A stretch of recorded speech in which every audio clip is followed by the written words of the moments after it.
Pada kesempatan yang baik ini, mari kita bicara sejenak tentang vaksin yang sudah kita terima. Kita divaksin sebanyak 2 kali. Lalu apa yang kita harapkan dari vaksinasi ini? Tentu alasannya bukan karena kita ingin bebas bepergian, lepas masker, dan kumpul-kumpul seenaknya. Tujuan kita divaksin adalah bahwa kita mengharapkan ada antibodi yang terbentuk di dalam tubuh kita supaya kita kebal terhadap virus COVID-19. Vaksin yang ada di Indonesia saat ini buatan Sinovac, keefektifannya 65%.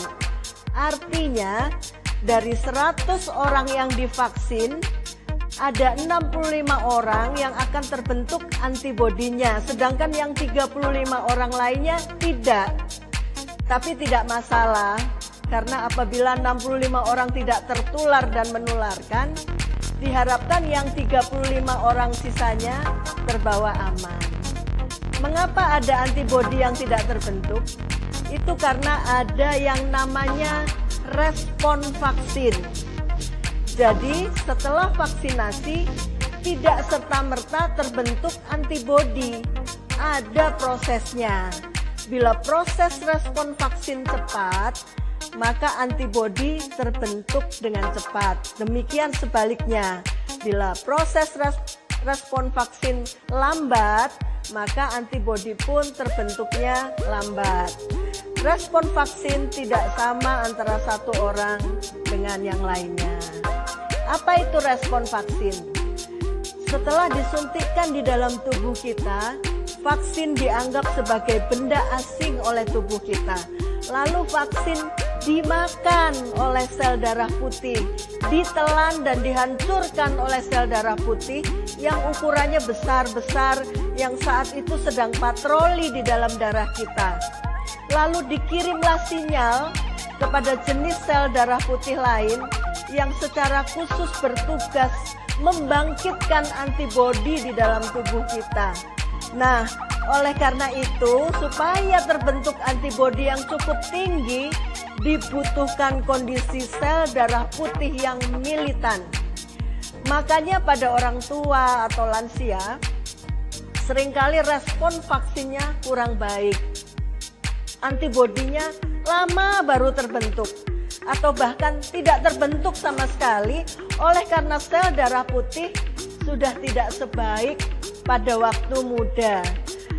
Lalu bagaimana caranya agar sel darah putih kita jadi maksimal kerjanya? Pada saat pandemi, minimal ada beberapa vitamin dan mineral yang perlu kita konsumsi, seperti vitamin C, vitamin D, dan zinc. Oleh karena penyerapan vitamin dan mineral ini terjadinya di usus, maka usus kita juga harus sehat.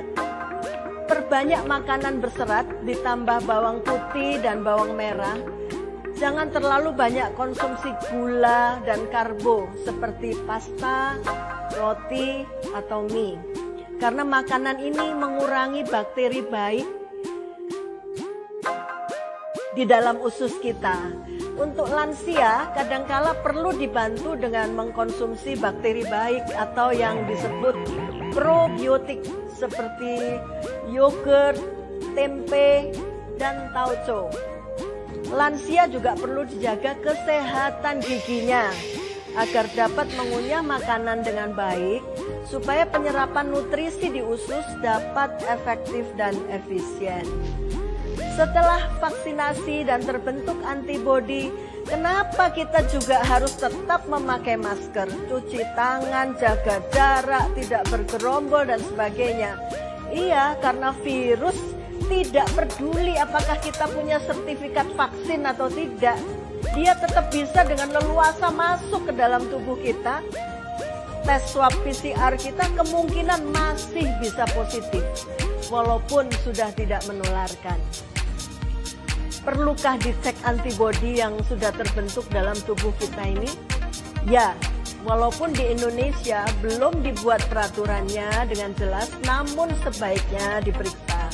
Apalagi bila lebih dari 60 tahun.